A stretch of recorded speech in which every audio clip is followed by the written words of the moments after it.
નમસ્કાર વિદ્યાર્થી મિત્રો. નમસ્કાર. મારું નામ ચૌધરી ક્રિમા પ્રકાશભાઈ છે. હું ઉચરપી ગામમાંથી આવું છું. હવે હું તમારો પરિચય મેળવીશ. તમારું નામ શું છે? મારું નામ મોહમ્મદ અસર અલી અજરખાન છે. તમને શું બનવું ગમે છે? મને શિક્ષક બનવું ગમે છે. તમે કયા ગામથી આવો છો? હું ગામથી આવું છું.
વિદ્યાર્થી મિત્રો, ધોરણ 10ના સામાજિક વિજ્ઞાનના વર્ગખંડમાં આપ સૌનું સ્વાગત છે.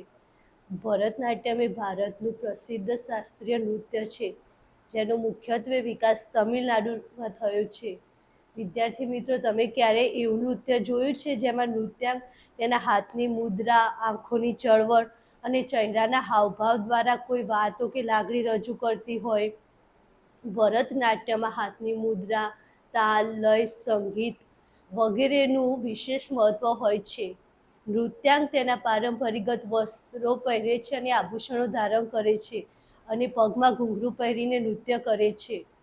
ભરતનાટ્યમમાં પૌરાણિક વાર્તાઓ, પાત્રો અને લોકોની લાગણીઓને સુંદર રીતે રજૂ કરવામાં આવે છે.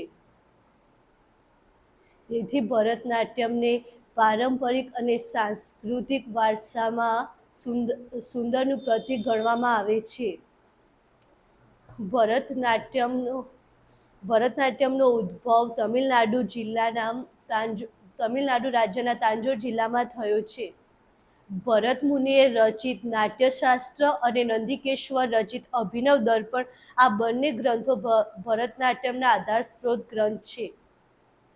સારાભાઈ મૃણાલી અને ગોપીકૃષ્ણ તથા હેમા માલિની અને વૈજયંતી લક્ષ્મી જેવા અભિપાત્રોએ ભરતનાટ્યમમાં ખૂબ મોટા પાયે ફાળો ભજવ્યો છે. હવે હું વિદ્યાર્થી મિત્રો તમને થોડાક પ્રશ્નો પૂછીશ. ભરતનાટ્યમનું ઉદ્ભવ સ્થાન કયું છે? ભરતનાટ્યમનું ઉદ્ભવ સ્થાન તમિલનાડુ છે. ભરત મુનિએ કયા ગ્રંથની રચના કરી છે? ભરત મુનિએ નાટ્યશાસ્ત્ર અને અભિનય દર્પણની રચના કરી છે.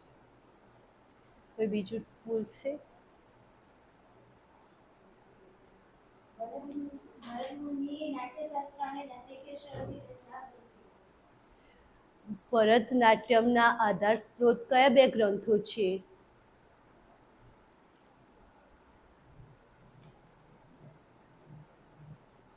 નાટ્યશાસ્ત્ર અને અભિનય દર્પણ. નંદિકેશ્વરે કયા ગ્રંથની રચના કરી છે?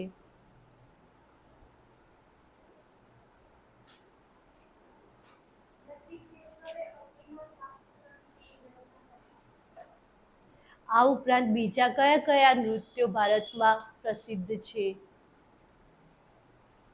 ભરતનાટ્યમ, કથકલી. તો વિદ્યાર્થી મિત્રો, આજનો મારો વિષય છે કેરળનું પ્રસિદ્ધ એવું નૃત્ય કથકલી.